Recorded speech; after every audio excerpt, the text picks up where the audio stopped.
Alright guys, my name is Russ Wallizer. Everybody knows that's Chris, Matt, Andrew, Michelle, but me and Chris and all of us from, what's it called now, Tri-State? Disaster preparedness. Yeah, that's right. Something like that. Say it. But, just going to do an introduction and we'll get what we did last week, or last month, we had the meeting, and I think we did mainly the bug out bag was the big thing, Chris, right? Mm-hmm. Was the main thing. This month, we're going to try to get the communications, some emergency help there, like Chris is going to do the emergency medical stuff, and I think Brian's going to recap on the bug out bags. Correct. Right. So, what do we want to do first here, Chris? You want to do, I'll do a little thing on the first aid real quick. Right, It's just a quick 5-minute thing. are you going to do it there, or are you going to go up here and do I'll it? go up there. Oh, yeah, I've got the camera first up. Yeah. Thank you, guys. Up here. Hey. Need some of this stuff. I'll move some of that for you too, Chris.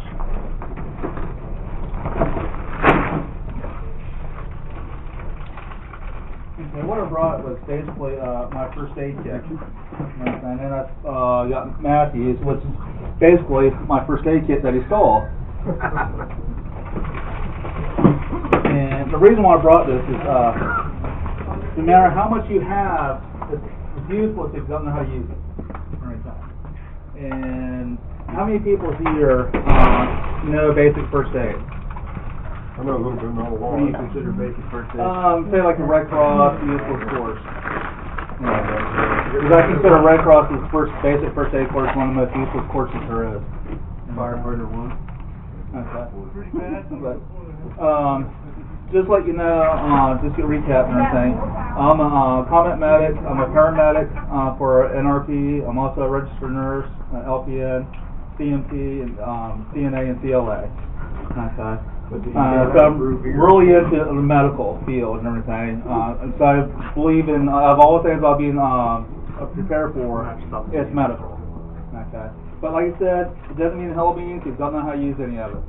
Yeah. And one of the things I advocate is if you're not familiar with first aid too much, is have in your first aid book is in first aid bag is a first aid manual. And it's on top. This is Mazzy's bag. He had go out and make like a super medical bag and everything. That's all this stuff that did. He's I think has more stuff in than an ambulance has and everything. And I seriously mean that. And so he has a first aid manual and everything. And this is quite detailed and everything. Now it doesn't have to be fancy or anything. It could just be a simple one you can buy at any store or so, or you can download off the internet or everything. That way, if you come across a particular wound, what to do about it and everything. But one of the biggest things I advocate besides the books in your first aid kit is antibiotics and everything. And you bandages over the next couple meetings and everything. We'll do some first aid classes and everything. That way, everyone knows some basic first aid, and also then we'll get into more intermediate first aid and everything. I know Brian said Robert, he wanted to do suturing and everything. And I want to find a volunteer that's willing to let me cut them, and then we'll suture them back up and everything. But this bag here, just using Matthews, it has masks, ace rollers, all sizes of gauzes from 2x2s, 4x4s, the abdominal gauzes, ice packs that has, I don't know where he has it all. Wait, look. Actual cast. Back. Oh, okay. Like these things here are actually to make carbon cast and that. You just basically get it wet, you put it in the water, and when it gets soaked with enough water and everything, you just wrap it around your leg or your arm or so, and within a few minutes after it'll start setting and everything. And so they're fantastic to get a hold of and everything. You can get them at any medical supply. Okay. These are transferrin patches, and what they are is basically you might see them when you have IVs and everything, and that way when you have like an IV or so, normally they can be smaller and they can be about this size and everything, and what they'll do is they'll put it over the wound so you can actually see how it's doing and everything, or in this case say like an IV or so. Okay. and that way you can see where it's bleeding out back into the IV tubing or not. But you can use these for a wide range of purposes. But like I said, during the class, when we do the classes and everything, I want to teach you also, what if you don't have a medical bag, what can you use and everything. Because Brian, he's going to talk a little bit about what happens if you lose your bug out bag, and that includes your first aid kit and everything. So what, when we actually do the classes and that, you're not going to have anything. How are you going to make a litter? What can you use as the gauze and everything, and how to do pressure bandages and everything. It's pretty simple stuff, but a lot of people, when it comes to blood, they panic and everything, and they just not too sure what to do. So, this is my simple first aid bag. This is like a grab and go. It just has all my junk stuff in it, basically, from biofreeze to gauze to swabs to Band-Aids. And You guys have a hole in the side. yeah, this bug out bag's going downhill fast. Yeah, I was getting ready to say, you're going to grab that one day and the whole thing's going to come up. You're flying. So I might have to update this bug out bag to a Walmart bag. Double it up. What do you have to do? Yeah, there you go. Demo bags up there. H&R's bag. Pretty good. And this is a Combat Medics bag. Okay. Normally, this is what I used when I was in light infantry, and we would have everything basically that a physician's assistant would have. Everything from we would actually have morphine to IVs, suture kits, surgical kits, all in these. Everything. Civilian version, they kind of release some of it out and everything because especially the morphine. Everything. But they're a fantastic bag to have, but they do get a little cumbersome to have, so they're great for having your vehicle stuff. This is one of my favorites first aid kits. It's basically a tackle box and everything, and all I did was go around the house, find loose medical stuff, and just put it in the slots. And I put all the small stuff up on top, from like alcohol wipes to dry moisture towels. And this is where Matthew basically swiped most of my stuff. Because it's nice and empty now. But it has a first aid book. Like I said, it's a simple one, nothing to it. It's a Johnson first aid book, but it's fantastic to have. Everything, because there's times I forget stuff. No one's perfect and everything. Right. Have to look something up. Right, exactly. Stop thinking when you get to it. And if you have a smartphone, what I recommend, if you have a smartphone, download a medical app. Everything. And if you can download several of them, that's even better. Everything. But like I said, months coming and everything. If you're interested, because we're going to, way we're setting things up, where we'll have multiple classes during the meetings and everything. So if you already know first aid, but you want to do, say, comms during that time period, you can go do that and everything. But if you want to do both, we'll have it set where you can do both of them and everything. That way you don't miss either class. And there'll be other classes also and everything. But this is just a quick overview of what you should have in first aid kit and everything. It doesn't matter what size it is. It could be a small little one, so you can buy for $1 or so. I'll put Walmart and everything. To me, you should always have some type of medical kit with you. And that's pretty much it for my quick thing. Any questions besides Brian? How do you feel about that quick launch stuff? I personally haven't used it, so I honestly can't say how effective it is. I mean, I've heard a lot of stories where it's right. I said if you're willing to let us cut you and everything, the sutures don't work, we can use a quick clot. Frank says we can do it to him. Super glue, if you didn't know, super glue was originally invented back in our Vietnam era, more for medics and everything. So when they couldn't get hold of sutures and everything, they just used super glue to put the wound back. And then the civilian got hold of it and everything, and now they use it for gluing helmets and everything to I-beams. Chris, I got a question which most people probably want to know. The antibiotic stuff. Now, there's a lot of things going around about using fish antibiotics instead of human.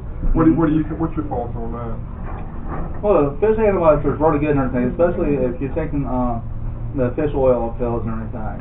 That will really help. You think the fish antibiotics is just as good as? Oh, I think so.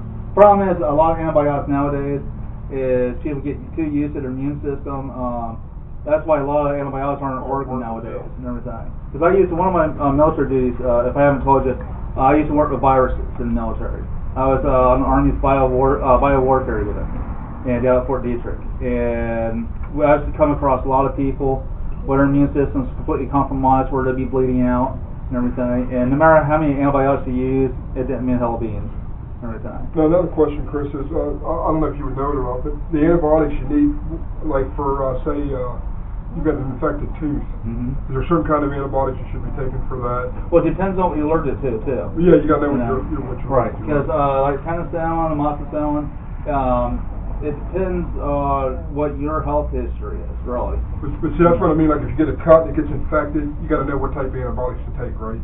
Well, those are, for a cut, you can use just a regular AAA antibiotic. Is there a universal, like, right. Antibiotic that's not on the shelves, or? One you can use for everything, he's saying. Is there one of those? I'm talking like pill form antibiotics. Pill form? Like, amoxicillin normally works for most people, but a lot of people are still at the same time allergic to it.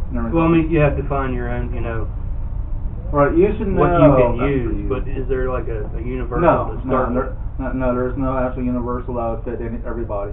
You definitely want to know what you're allergic to before shit hit the fan situation, because you don't want to figure it out in the middle of the disaster. So. Well, I mean, like, the antibiotic that would work with most, like, you get a cut or something and starts getting infected, what would be the first recommendation to go to? Just, if you were to get a cut, I would recommend just like a triple antibiotic. If it got too far, that's what I'm saying. Like, you know what I mean? If it got too far? If you to the point where let's say you got a deep gash and everything. Yeah. Okay. And if you go too long before you actually. No, you're talking about an oral antibiotics. What he's talking about. Okay.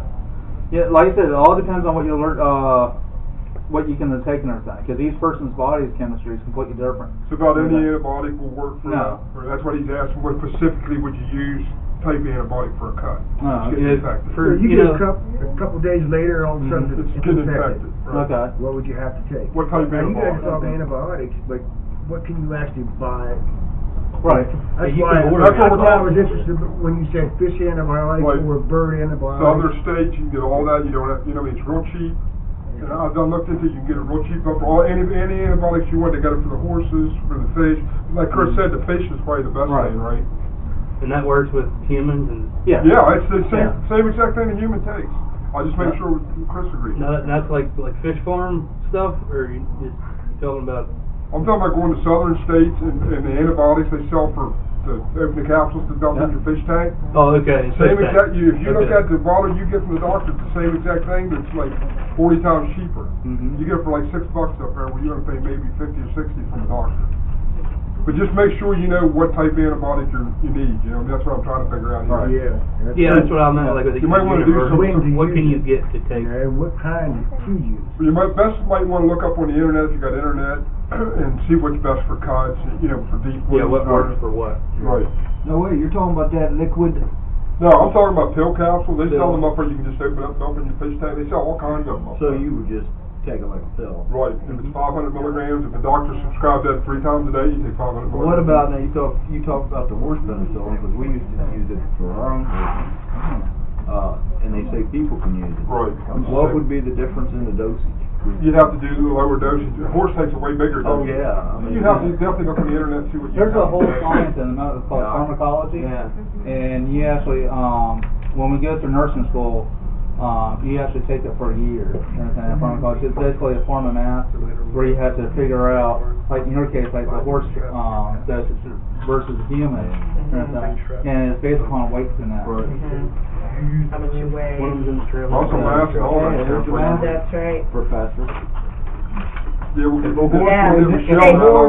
Take me along when you have a disaster. Horse weighs 983 pounds. All right, so the best thing I would say would be look on the internet for stuff you really want to get into, for the antibody stuff, because that'd be more adaptive. And don't just read one article, read a bunch of different articles. You got like about 5 different kinds of antibiotics. Oh yeah. Most of them are for fish and some of them for birds. They compare to, like you said, amoxicillin. Which type compares to which antibiotic? Well, they're actually about named the same thing, pretty close to it. The bird stuff, the fish stuff, it'll say amoxicillin. Bird I can't say because I know. Well, I'd rather go with the fish stuff because I know it's definitely, the bird stuff I've never really looked into.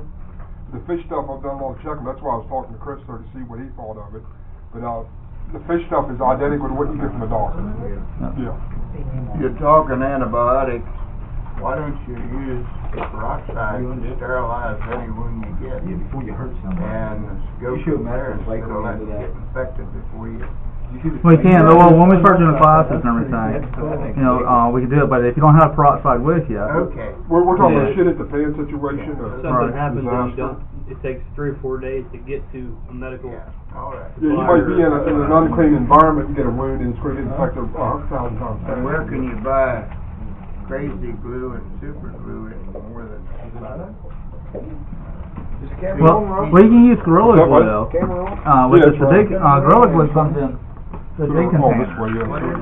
Gorilla Glue. They have like the big tube bottles about this big or so. Hello, doggy. And they basically Hello, send doggy. out. Hello, doggy. You can get them at Walmart, Lowe's, but. And that's probably what he's talking about. If you get a cut, which I do all the time, just hold it together, dump that super glue on it, hold it till it dries. You don't need a Band-Aid, man. And it works. Matter of fact, I just sketched this time wide open here a couple weeks ago. That's all I kept on was, yeah.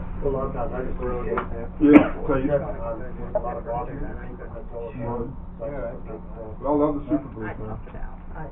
That really works. It does work. Yeah, they're talking about crazy glue. A lot of people's fingers cracking away. Yeah, mine are. does. Put it on there and squeeze it together and it take care of it. Right. So I can't do that because when mine does it, I'll actually have like 30 to 50 cracks, and they'll be real deep and everything. And like you see where they're pretty dry right now, and likely I was a big crap there for a second. But if I was to do that, then I have my entire hand be encased in super glue. If your hand in wax. That's where I get all around my fingers ends and stuff. Okay, like I said, just tonight, Chris. Yep. We're going to do Brian's little thing there, or you want me to go next? Or? All right, I'll go ahead and do my thing here. Turn this camera back around here. Where's your dad at today? He stayed home. Oh, that's why. Nobody wanted to pick him up? Can you move that, Brian, Russ? Huh? Can you move this bag? Oh, that's fine. I'm just going to get my radios here that I need. What are we going to talk about? Communications, man. Here, get some radios on it. The barbecue ribs about ready, Tony. Turn them on. Okay, guys, what I'm going to talk about, and Chris's thing's really important, which is medical stuff is really important. The bug out bag is really important, but I think if you're going to have a group, like say a preppers network, if you're going to create your own little community, you're going to have to stay in contact with each other. So radio communications is one of the main things. Which we just put a radio in Chris's truck. Tom and Eleanor's got a radio at their house, and we all stay in our group we stay in contact. But you got mobiles you can get. You can turn the mobiles into bases if you want, or get bases, whatever you want to do. And antennas, which later on when we do the classes, I'll show you how, like, I can build you antennas if you need it, or get you antennas, radios, whatever. But a lot of people talk about, me and Chris were talking about these last night, the little FM, FRS, GMRS radios. You guys probably all heard of them, right? The little jobs, I mean, they claim they'll do up to 36 miles. That's bullcrap. You might get a half a mile to a mile out of them. Now this one here will reach further because it's got the antenna will come off. It's a more expensive version. The little bubble wraps you pay like $30 for. Half a mile to a mile is all you're going to get out of them. Now, if like Brian's community here, if he had a bunch of people here, that's fine because you want to keep it in your, in your area. You don't want to get outside your area with your communication. So these would be fine for that. So go ahead and get your little bubble wraps. Would those things do? I mean, if you didn't have the mountains, and you were out in like Indiana, Ohio. Oh yeah, if you're out in the open, the more open it is, the better. But like if you climb up on the mountain here, on the side of this, and someone gets up higher, yeah, then you got a further range. It's line of sight, so if you can see each other, you can hear each other. That's what these. Hey, do you think would that work? Say like from here to Little Caesars?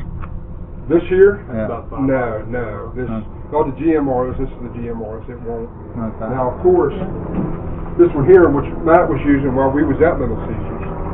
This one here, of course, I bought the antenna for it. It's a longer antenna, so it's got a better wavelength. And this one here does 5 watts. And I actually talked to Matt in Chris's truck all the way to Little Caesars there on this. So this has got way more range. It's more expensive, but it works better. But now Chris sells these. We can get them for you. They're all VHF, UHF, so they'll actually do what these will do. And Chris, what are you selling these for? 40. $40. And now they're VHF, UHF. Now you need to program them, which if you need them programmed, let me know. I can do it for you if you get one. And I'll put in the frequencies that we're on. And if you guys get a group on and you want a frequency for yourself, we'll put that in so you have your own frequency. And then if you need to like get a hold of us and you're coming through our part of the town, go to our frequency, talk to us. Because most of the time, at least one of us, somebody's on the radio. What's the range on that? This one here, it's got the same range as this one right here. Probably about 5 miles. It does the same exact power. Now this here too. 5 mile line of sight. Line of sight, right. sight. No, this will go around, this I is know. VHF, it'll go over your hills. UHF is line of sight. Oh, okay. This will go over the hills, like repeaters and That's stuff. so This here cool. too, the antenna will come off. You can get adapters, hook this to your car antenna. You can make it a mobile, you can make it a base, it's really versatile, do what you want with it. It's awesome. Oh, yeah, that's what I was talking And about. Chris will get them in for you if you need to get them. That's what I'm hearing. They're well worth the money, really. And this here will actually, this here's just simple marine radio. So it's got like, I forget how many channels, I want to say 99, but we use channel 22. This here you can set to do with this. So this here will work, this radio will work with this one and the GMRS, FRS. Plus it'll do a lot of other frequencies. You can put your police in there to listen to, VHF and UHF police, so you can use it as a scanner. So this is really a good thing to get off Chris.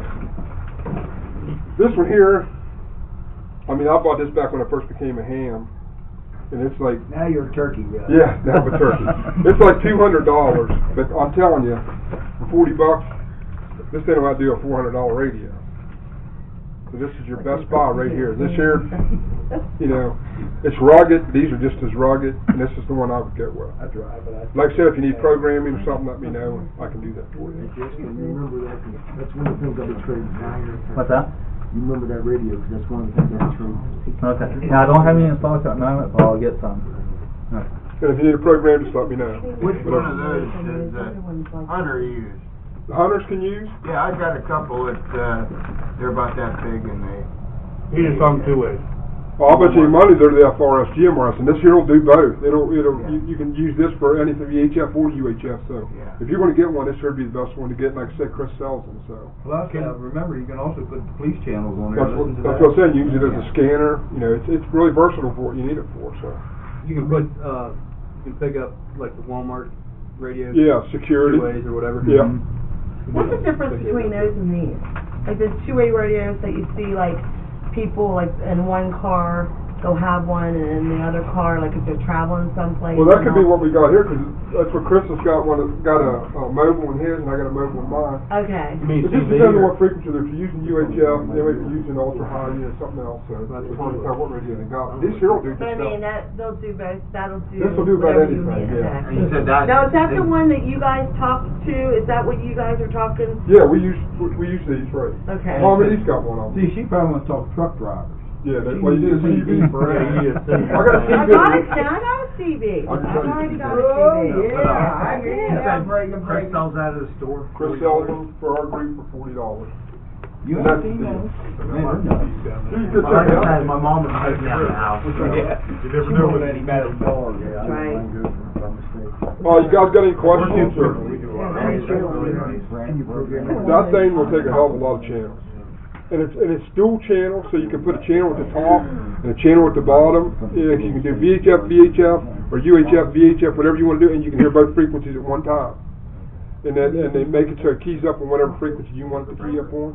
Like say your body, like you're in an area where maybe there's 2 groups out. One's on 154, 570, the other's on 154, 600.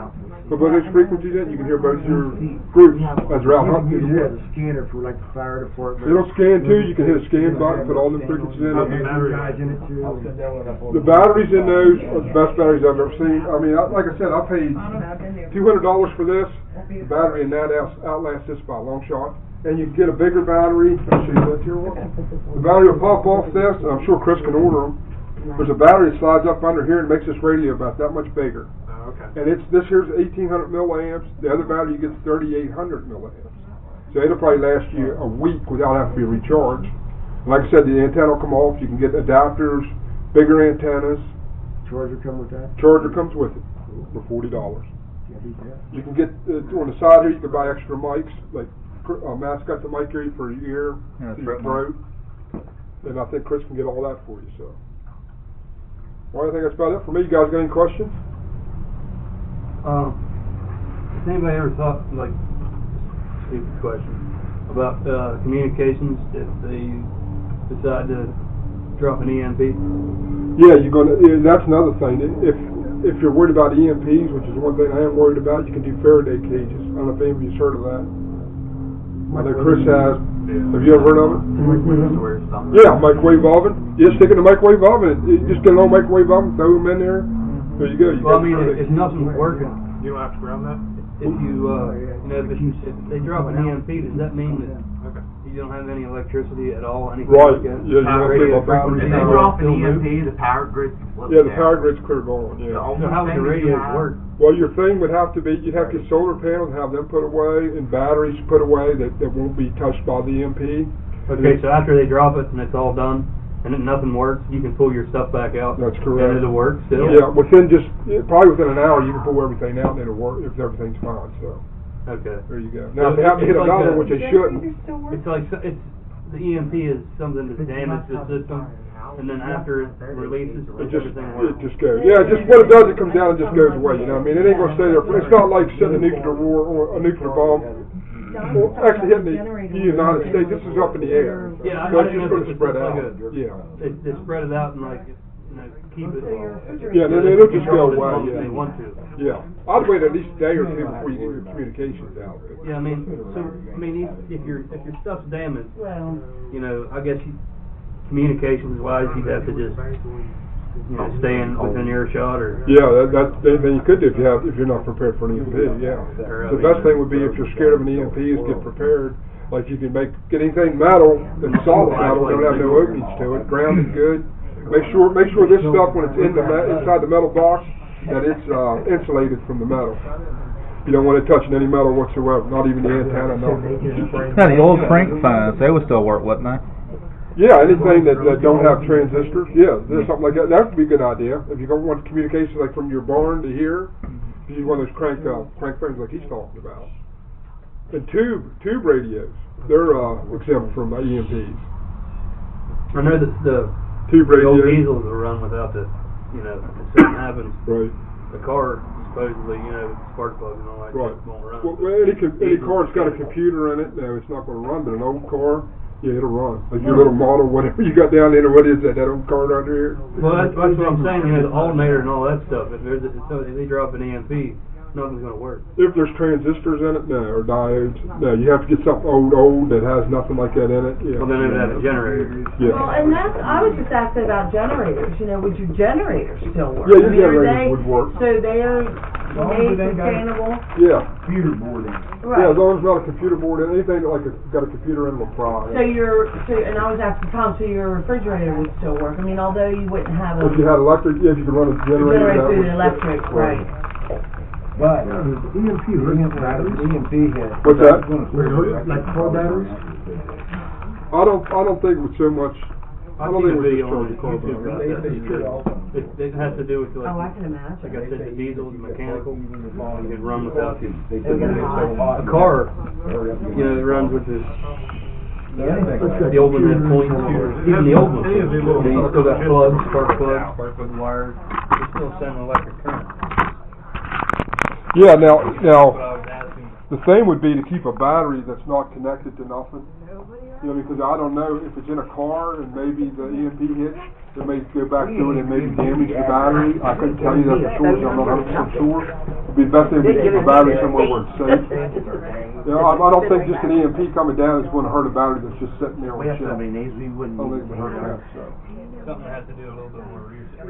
Right, yeah, I'm going to have to do a little more research. I'll let you know that on the next meeting if you guys are around. EMP makes electronics in my background. Okay, there we go. Now we're Anything talking. with silicone chip, that's what it's called wipeout. Yeah, that's right. So, and like that car there, it's done for. if it hits. I mean, that thing's gonna stop and that's it. Right. But I have an old 75 Bronco, Yeah, which has all the, it's not gonna hurt the solenoid, it's not gonna hurt any of that stuff, so, and it shouldn't bother our battery at all. Yes. So then the I wouldn't gasoline engine will run after an EMP? As long as it doesn't have anything computer type. Yeah. Okay, so that's all computers then? Yeah. The newer cars you might forget about. Yeah, they're gonna be sitting in the middle of the road, they're gonna be sitting where it stops, so. Somebody get an old truck, put a snowplow on the front of it, take it down the interstate where all these guys are sitting there. Yeah, push them out of the way, open up for everybody else, that'd be the thing, there you go. So you're into electronics? Yeah. Excellent, that's awesome. You're the man we want to hear then. Okay, Chris, I think that's about it for me. What time is it? 10 after 3. 10 We after got, 3. Anything else you want to go into, or? They might have something. Yeah, anybody got anything you wanted to talk about? You're missing it, aren't you? Is that today? Huh? That's today, isn't it? NASCAR? Well, I'm ahead and All right, man. Nice seeing you, Greg. Came out. Next trip. All right. Let's meet you. Now, the next meeting will probably be at my house in Wally Ford, but we'll let you know for sure. It'll be up on the website and all. So, okay, take care, buddy. Nice seeing you. Water Groves. Hey, Walter, you still want to get together tomorrow? Yeah. Okay. You said, what, 11? Yeah, around 11. Okay. All right, appreciate it. All right, I'll bring them up there. All right, thanks. Chris, you got a ride home? Yeah, Chris gonna run me home. You heading home now, or? Yeah, I got to set up office for them. Oh, do you? All right. I'll be on the radio there later tonight sometime. I'll be on the radio, drink a beer. All right. That's good. Okay, Thanks for coming. Tell all I said in the show on them if it's thanks for coming. You know, I got this. No, I'm not gonna take 'em, man. Gasoline, I got you. alternator and the plugs and plug Thank you, my wires. jacket. Yeah, it's starting to cool down already. Storm trolling. And they were like, No, I know. Yeah, you can see that. When I'm gonna get my jacket, I'm getting a little If you're gonna grab your jacket, grab mine, my light jacket. Okay. The blue jean jacket. Alright. Thank you, Chris. No problem. Delicate in the chip, Send me that later. I didn't know if this is all. Are you Brian's grandpa? Yeah. Okay, nice meeting you, sir. I'm Russ Wallizer. What is it? Very nice meeting you. You don't know the Miltonburgers, do you? I know some of them. I'll do a little more research. That's my name. Oh, okay. One owns Milberg Farm. Okay. We gotta shut this camera off. I forgot this big brother. Shut it down, bro. Yeah. We don't want to reveal our secrets. I'll be right back.